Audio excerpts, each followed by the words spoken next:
Hey everyone, welcome back to our podcast. I'm Lucy. And I'm Brian. Thanks for joining us again. Today's episode is really special because we're talking about a place that's often underrated but absolutely amazing, Taiwan. Yes, Taiwan is one of those destinations that surprises you in the best way possible. Exactly. It has incredible food, beautiful nature, friendly people, and a really unique culture. So in this episode, we're going to explore everything, from history and culture to food, attractions, hotels, and travel tips. If you've never considered Taiwan before, this episode might just change your mind. Hey Lucy, do you remember your first impression when you arrived in Taiwan? Oh, first impression. Yes, very clearly. I landed in Taipei, and honestly, everything felt very smooth right from the beginning.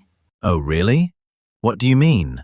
Well, after landing, I decided to take the airport train to get to my hotel instead of a taxi. Nice. That's always a good way to start exploring a place. Yeah, and it turned out to be super easy. The signs at the airport were very, very clear, even in English, so I didn't feel lost at all. That's already a good sign. Exactly. I bought my ticket within a few minutes, and the train arrived very quickly. So, how was the train itself? Honestly, I was really impressed. It was very clean, quiet, and modern. That's good to hear. Yeah, and there was plenty of space for luggage, which made traveling from the airport really convenient. That makes a big difference, especially after a long flight. Definitely. And the ride was very smooth. I could just sit back, relax, and look out the window. So, overall, a good experience? Brian, honestly, it's more than good. I'd say it gave me a great first impression of Taiwan. Wow, that's amazing. Yeah, it made me feel like the whole trip was going to be easy and comfortable. And did it take long to get to your hotel? Not really. It was quite fast, and once I arrived in the city, I just took a short walk to my hotel. That sounds very convenient. It really was. And I think starting the trip with such a smooth experience made me feel more relaxed and confident exploring the city. And after that, I started noticing how convenient everything in Taiwan is. Oh, good, Lucy. The public transport system is so efficient in Taipei City. Yeah, it is true. And very clean, too. The metro system in Taipei is easy to use even for first-time visitors. What surprised me most was how friendly people are. I remember getting lost once, and a local actually walked with me for 10 minutes to show me the way. Oh yes, people are incredibly kind and helpful. That's so typical in Taiwan. Also, the mix of modern and traditional culture is really interesting. You can see modern skyscrapers next to traditional temples. Brian, totally agree. Thank you. Hey Brian, do you know Taiwan's history is actually quite complex? Taiwan has a really rich and interesting culture, and I think part of that comes from its history.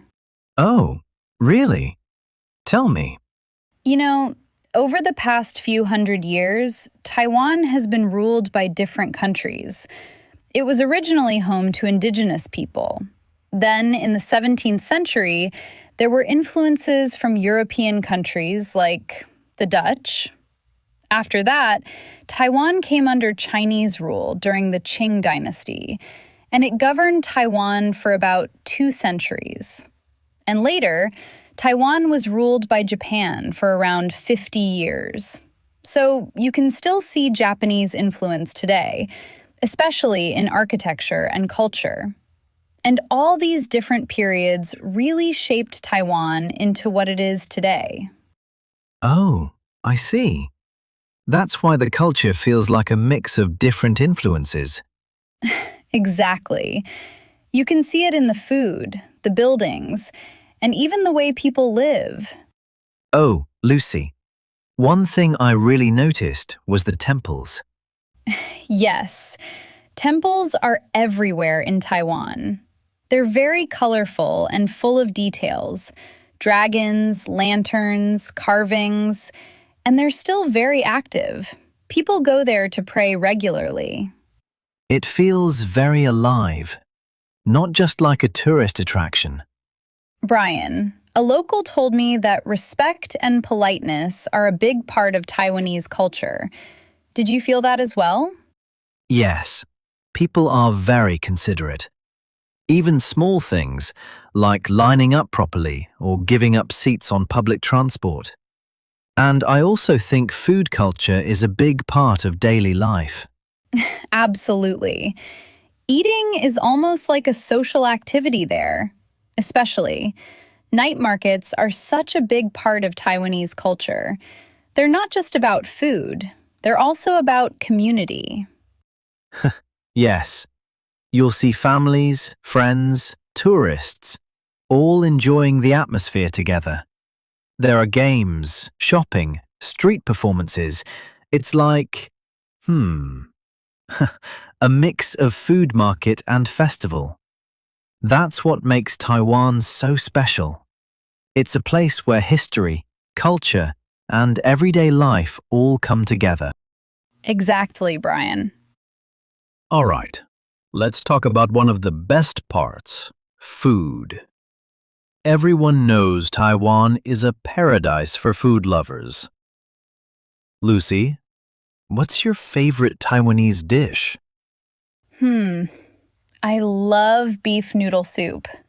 That rich broth, tender beef, I miss it so much. Oh yes, it's comfort food at its best. I really like braised pork rice. It's simple, but so flavorful. And of course, bubble tea. You can't talk about Taiwan without mentioning bubble tea. It actually started there, and it tastes so much better in Taiwan. Brian, talking about Taiwanese food, we have to talk about night market food. Absolutely. That's where you find the most authentic experience. Yes, one famous dish is stinky tofu. Okay. Lucy, not everyone loves that one. It smells strong, but tastes surprisingly good. Come on, Brian, if you're brave enough to try it. I will think about it. I think the taste of stinky tofu is just as controversial as durian, which we mentioned in our last episode. Okay, Brian. Another favorite is fried chicken cutlet. Yes, huge, crispy, juicy, amazing. And oyster omelet, Brian. That one has a unique texture. Also, scallion pancakes, crispy and savory. Honestly, you can just walk around and try everything. You can do it every night, Brian. Taiwan isn't just about food. The nature is incredible too. Yes, there's so much to see outside the city. One famous place is Taroko Gorge. Also, the marble cliffs and blue rivers are breathtaking. Another must visit is Sun Moon Lake. Very peaceful and beautiful. And if you like mountains, Alishan is amazing. Especially the sunrise and the sea of clouds. In Taipei, you have Taipei 101. Great view of the city from the top. And don't forget Jufen. That old mountain town with lanterns, it feels magical. Absolutely, Brian. What other things should we explore about Taiwan? Let's talk about the weather. Taiwan has a subtropical climate, which means it's generally warm and humid. Summers can be really hot, and there can be typhoons during certain months. I think spring and autumn are probably the best times to visit. Comfortable weather and less rain. Lucy, what do you think about the accommodation in Taiwan? Accommodation in Taiwan is very convenient. You can find everything from budget hostels to luxury hotels. And many hotels are very clean and modern. The staff are super friendly. Totally agree. I also like boutique hotels. They have a lot of character. And location is important, especially near metro stations. That makes traveling around much easier. Yes, Brian. Transportation in Taiwan is excellent. The high-speed rail is very fast and efficient, perfect for traveling between cities. Yes, and metro, local trains and buses are also reliable. Everything is well organized. Brian, if you're planning your first trip to Taiwan, what would you suggest? First, try to learn a few basic phrases in Mandarin. Like, 你好, 谢谢. It's not necessary, but it helps. Second, bring comfortable shoes. You'll walk a lot, especially in night markets. Also, always carry some cash. Oh, right. Not all places accept cards. And don't be afraid to explore smaller towns. And no worries, it's really safe in most big cities and small towns. Absolutely. Sometimes those are the best experiences. For me, what makes Taiwan special is the people. I agree. The warmth and kindness are unforgettable. It feels safe, welcoming, and authentic. And it's not overly crowded with tourists compared to other places. So that's our journey through Taiwan. Food, culture, nature, it really has everything. If you're looking for a destination that's unique and memorable, Taiwan should definitely be on your list. And if you've already been, you probably want to go back. Thanks so much for listening. We'll see you in the next episode. If you enjoyed today's episode, please give us a like. If you like our channel, don't forget to subscribe. Bye. Bye-bye.